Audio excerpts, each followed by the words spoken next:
Good evening, Southeast Region Pacing Team. It's Teresa Epps, Director of Sales at Monate Global, and thank you guys for joining me. This is a recorded call, so unfortunately we won't be able to have any interaction, but today is my husband's birthday, so we are doing a family birthday celebration. So sorry we're not going to have the interaction, but tonight we're going to be talking about Sponsoring 101 Part 2. We're going to talk about checking for readiness, potential needs, and also brief exposures. Now, we left off Part 1 of Sponsoring 101 training with a conversation flow diagram like this, focusing on two very important parts of the flow. So let's just quickly review that. Every conversation, whether you're talking about product or the business, has a flow to it. And believe it or not, the flow really does matter. Now, it can take place in one meeting or over a much longer period of time. And just as a reminder, it's important that you do the steps in order and let the person you're talking with set the pace. Why? Well, first of all, because every conversation with someone, whether it's about the business, whether it's about the product, or they're a potential team member, right? Every conversation. And secondly, because it's really about them and not about you. It's not about your needs or your desire to make your team bigger. Now, which is why it's important to be continually adding people to your sponsoring pipeline, connecting with them and listening for a potential reason for them to take a look at Monate from the business perspective to see if it could be the thing to fill the need that they have. And a healthy sponsoring pipeline will ensure that you won't run out of people to offer the business to. And also, as a reminder from the last training, the buckshot game of asking everybody, it can be disappointing for people that don't handle rejection well. But by following this process, you're not playing a game, but instead you're being very strategic. There's a difference, and the difference is in the caliber of team members that you bring into your organization. Now, so we determined that connecting is an important part and that 85% of the total life of the sponsoring conversation should be spent here because you're building into the relationship, right?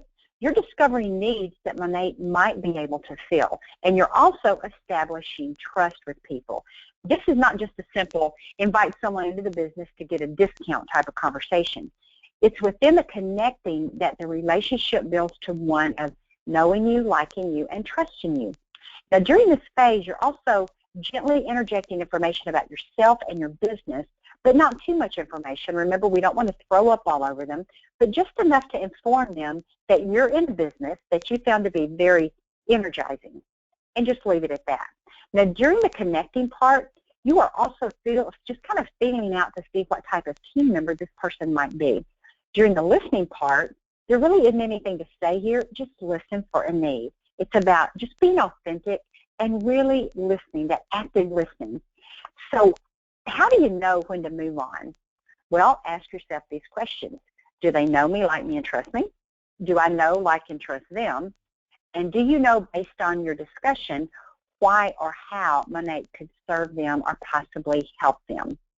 So let's explore for a moment some needs that might come up as you're talking with someone. It might be helpful to have this in the back of your mind as you're listening to what people are saying to you.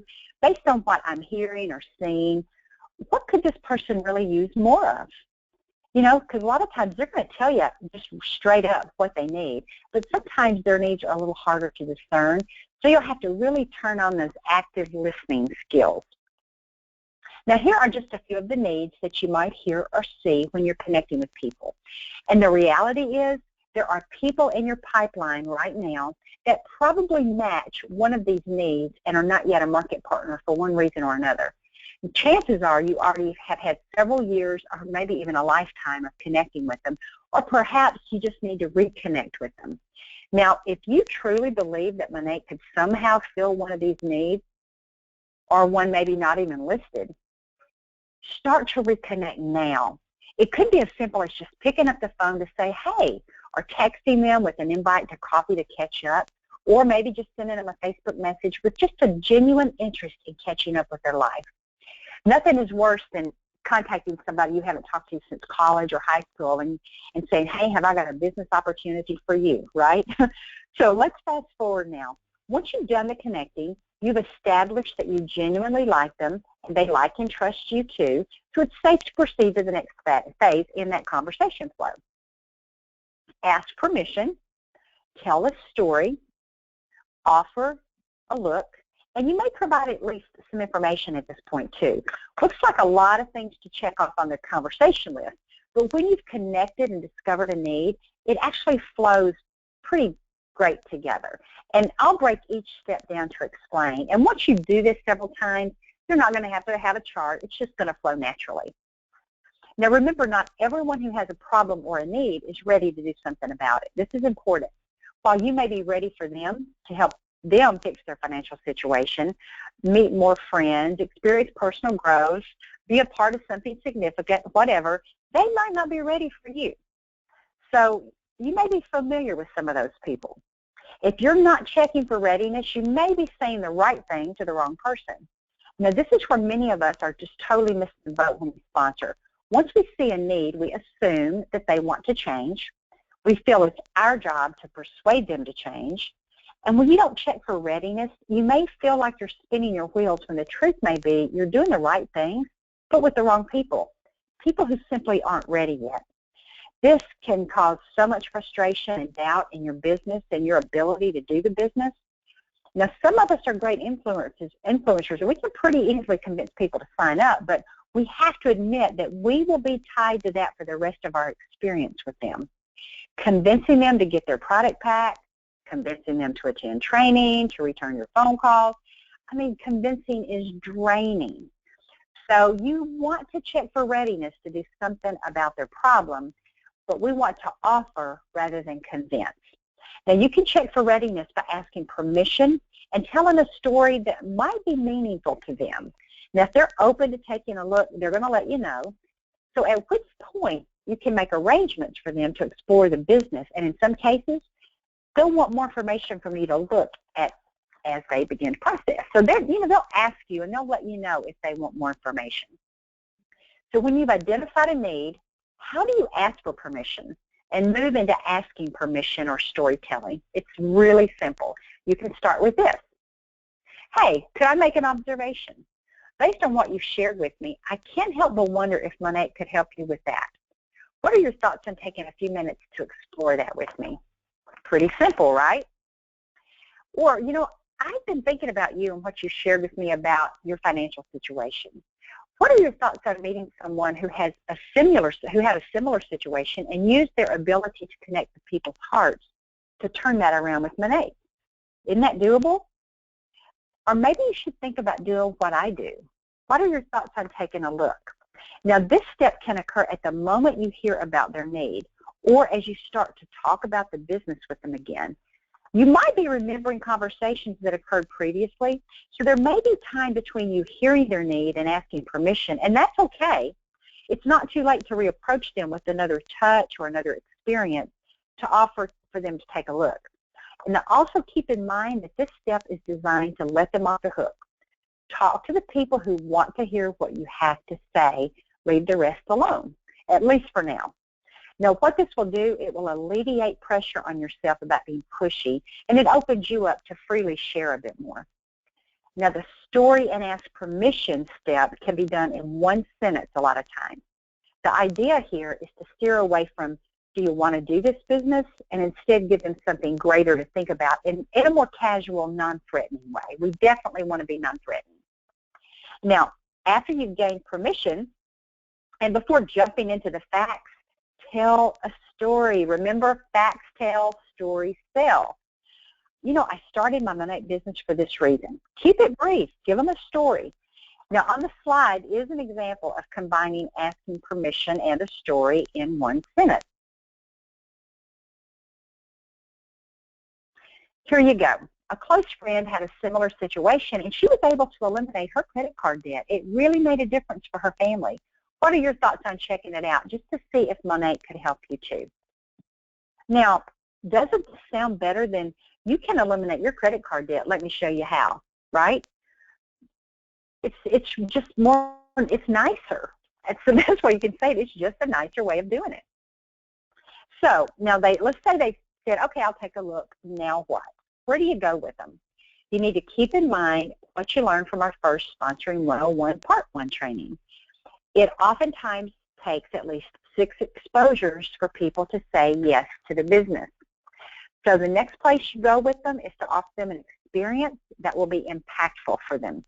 Also, keep in mind that any time that you can personalize that exposure based on what you know about them, the more impactful their experience, and oftentimes the lesser number of touches they need to make a decision. We all would like that, right? Now, keep in mind that when you say yes to taking a look, keep in mind that when they say yes to taking a look, they are saying yes to your invitation to briefly, and let me say briefly here, let me stress that word, they're saying yes to your invitation to briefly hearing more or seeing more. Just something to wet their whistle, right? It's just an appetizer, right? We don't want to give them all the information. And if they want more than what you offer, they'll tell you.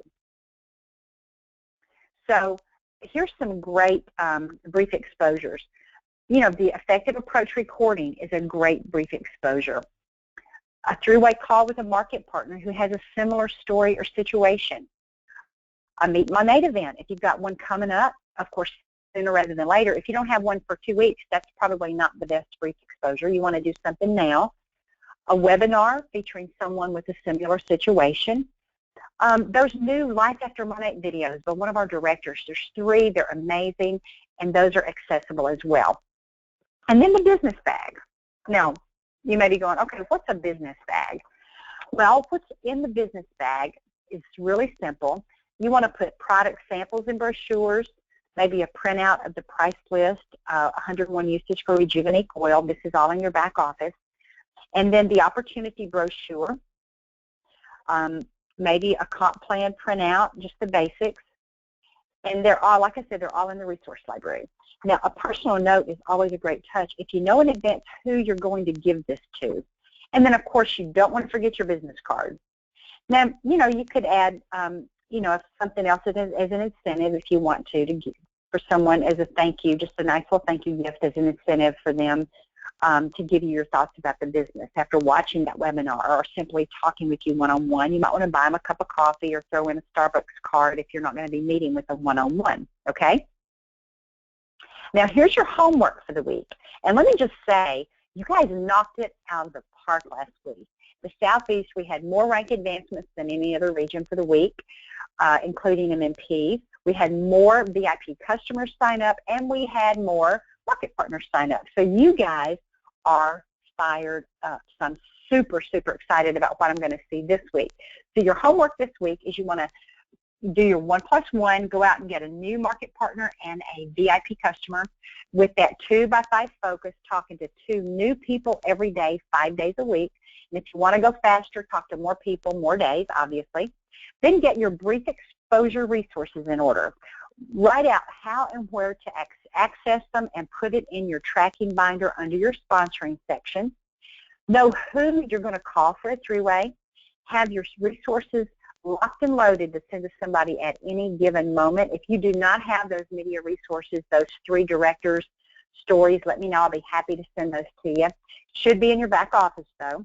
And then know the date of your next Meet My Mate event. If you don't have one scheduled, get one on the books.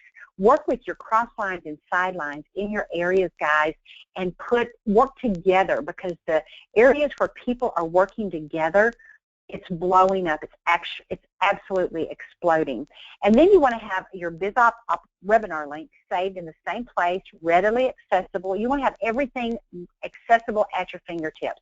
And then put together at least 5 business bags.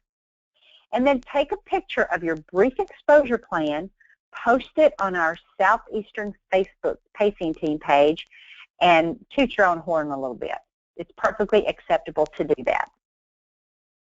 And that concludes tonight's webinar.